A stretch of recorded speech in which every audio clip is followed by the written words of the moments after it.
Fahri Hamzah tanggapi wacana skenario 2 putaran. Sebab-sebab kemunculan calon pertama dan calon ketiga ini kan juga dibumbui oleh kemarahan. Wah, ini alam merindui nggak ya? Iya, Oke. kan begini, ya ini saya kadang-kadang saya jarang spill yang begini, tapi saya spill ya untuk menghormati Anda. Apa alasannya coba? Partai atau Pak Surya Paloh secara khusus memilih seorang calon pada waktu itu? Kan alasannya karena sisa-sisa kemarahan itu kan. Padahal kemarahan itu kan sebenarnya kalau kita mau jujur, itu kan miliknya Pak Prabowo. Harusnya. Yang Pak Prabowo ingin tenangkan, come on kita kembali ke tengah. Tapi sisa kemarahan itu kan yang mau dieksploitir untuk membesarkan partai pendukung. Peluang menang sih susah ya, karena ini kan very radical minority aja gitu, yang nggak mungkin dia menjadi mayoritas. Nggak mungkin, orang marah tuh nggak bisa mayoritas jumlahnya. Orang marah itu pasti sedikit gitu loh. Meskipun yang sedikit itu bikin keramaian gitu loh. Sama di sebelah kiri juga demikian kan.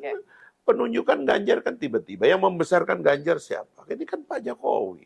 Tapi niat Pak Jokowi kan kalau nggak bisa nomor 1 ya nomor 2. Kenapa mesti Ganjar jadi nomor 1? Kenapa nggak gabung dengan Pak Prabowo aja? Indah kan jadinya itu gitu loh. Tapi ini wah, akhirnya jatuh drop dan sekarang tambah marah. Tambah marah, tambah panik. Ini nggak naik, ini turun.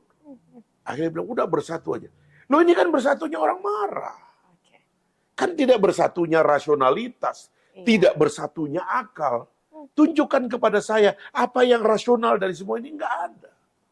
Nah Pak Prabowo ini seorang legenda, menyusun langkah politiknya dari awal, bikin partai, ya ada insiden, saya tahu betul insiden yang menyebabkan dia mundur dari Orde Baru, saya ngerti lah.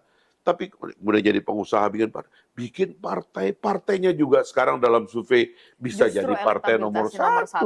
Perlahan-lahan memimpin pertarungan melawan Pak Jokowi berkali-kali. Lalu dia mengatakan, ini negara perlu diselamatkan, ini 2 kali bertengkar ini sudah berbahaya.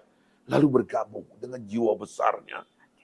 Dan kemudian setia, loyal kepada Pak Jokowi. Pak Jokowi lihat memang, waduh tenang saya yang akan memikirkan kembali bangsa ini sudah ada. Ada sosoknya yang ada Pak Prabowo. Dan akhirnya digabungkan. Itu kan semua rasional. Itu kan semua ada logiknya, itu semua ada rencananya. Sehingga kalau kita berdebat konten banyak. Loh yang lain kan nggak bisa diajak debat konten. Karena ujungnya kan marah ini semuanya sebenarnya gitu. Nah menurut saya itu yang menyebabkan gerakan mereka ingin bergabung. Dia bilang asal bukan Prabowo itu tidak akan dibeli oleh rakyat. Justru yang saya sempat melihat hashtag itu asal bukan Prabowo di sosial media, kayaknya masif juga dikampanyekan. Dan itu nggak akan dibeli oleh rakyat. Yang dibeli oleh rakyat itu, mari kita selesaikan ini secara cepat, 14 Februari 2024, sekali putaran, aklamasi, ya aklamasi melalui pemilu maksudnya. Karena dengan dipimpin oleh Pak Prabowo, proses yang sudah berjodoh sejak awal ini akan kita teruskan dan kita akan melihat Indonesia akan memasuki fase-fase penting dalam sejarah.